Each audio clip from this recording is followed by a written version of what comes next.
Hi மக்களே, welcome to Java Jack tutorial. மக்களே, இன்றைக்கி நம்ம பார்க்க போகிற ப்ராப்ளம் என்ன, tricky interview question.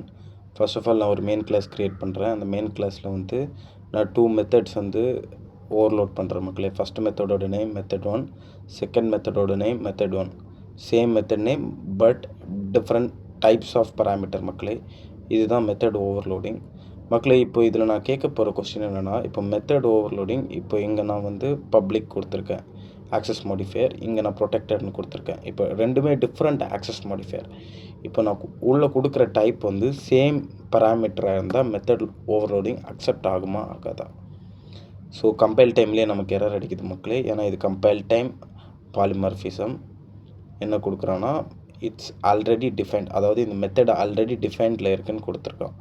Method overloading எப்போவுமே மக்களே புரிஞ்சுக்கோங்க, ஐ மீன் ஆக்சஸ் மாடிஃபையர் பேஸ் பண்ணி வராது, தென் ரிட்டன் டைப்பும் பேஸ் பண்ணி வராது.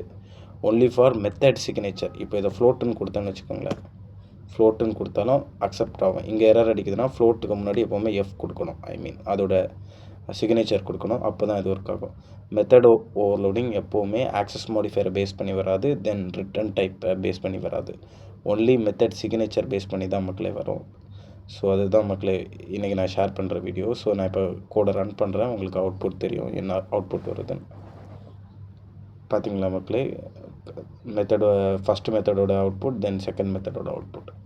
இவ்வளோ தான் மக்களே. ஏதாவது டவுட்னா கமெண்டில் கேளுங்க, நான் ரிப்ளை பண்ணுறேன். Thank you so much.